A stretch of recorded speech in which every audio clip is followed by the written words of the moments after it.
Hey guys, so ഇന്ന് അമ്മയുടെ special കൊഞ്ച് ഫ്രൈയുടെ വീഡിയോ ആണ്. അതെ, കൊഞ്ച് ഫുള്ളായിട്ട് നമ്മൾ കട്ട് ചെയ്ത് മാറ്റിയിട്ടുണ്ട്. ദെൻ ചട്ടി വെച്ചു. ചട്ടിയിൽ വെളിച്ചെണ്ണ കുറച്ച് ഒഴിച്ചിട്ടുണ്ട്. ചെറിയ വെളിച്ചെണ്ണയിലിട്ട് വാട്ടിയെടുക്കുക. അതാണ് ഇതിൽ ഏറ്റവും വലിയത്. ഉപ്പ്, മുളക് വരുന്നത് ആ ഒരു വാട്ടുന്നതിൽ നമ്മൾ അതും വാട്ടിയെടുക്കുന്നുണ്ട്.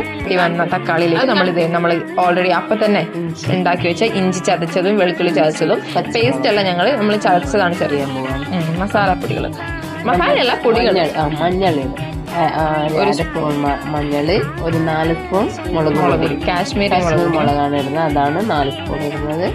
അതിനുശേഷം ഒരു 1/2 സ്പൂൺ. ഇതിലാകെ നമ്മൾ എക്സ്ട്രാ ചേർക്കുന്നതെന്ന് പറയുന്നത് ഈ ഒരു മല്ലിപ്പൊടി മാത്രമാണ്. എപ്പോഴും നമ്മൾ പൊടികളൊക്കെ ചേർത്ത് കഴിഞ്ഞാൽ അങ്ങനെ പച്ചമണം മാറുന്ന വരെ വഴറ്റിയെടുക്കണം അല്ലേ. അതിനുശേഷം അതെ കുറച്ച് വെള്ളം ഒഴിച്ചിട്ട് വീണ്ടും ഇല്ലെങ്കിൽ ഒരു മാതിരി കരിഞ്ഞു പോകും. സോ കുറച്ച് വെള്ളം എടുത്തിട്ട് പിന്നെ ഇതിൽ മെയിൻ ആയിട്ടുള്ള ഒരു ഇൻഗ്രീഡിയൻ്റ് ആണ് ഇത് അമ്മേന്റെ മാത്രം. നിങ്ങൾക്ക് വേറെ എവിടെ ഈ ഒരു റെസിപ്പി കിട്ടില്ല കേട്ടോ. നിങ്ങൾ വെക്കുന്ന കൊഞ്ച് വേവാനാണ് കൊഞ്ച്. ആ വെള്ളം ഒഴിച്ചിട്ട് അങ്ങനെ വെള്ളം ഒഴിച്ചതിന് ശേഷം കൊഞ്ച് അതിലേക്ക് എടുത്തിട്ട് നമ്മൾ വെന്ത് വന്നിട്ടുണ്ട് അല്ലെ. കൊഞ്ച് നീറ്റായിട്ട് ഒന്ന് കൊതിച്ചിട്ട് കുറച്ചൊന്ന് ഇതാവട്ടെ അല്ലെ, തിക്കായിട്ട് വരട്ടെ ഒരു ഗ്രേവി. ഇതെല്ലാം എടുത്തിട്ടുണ്ട്. ഇനി അത് അതിന്റെ ഒരു പാകം ആയാൻ തുടങ്ങി. അപാര ടേസ്റ്റ് ആണ്. നിങ്ങൾ എന്തായാലും ട്രൈ ചെയ്ത് നോക്കുക.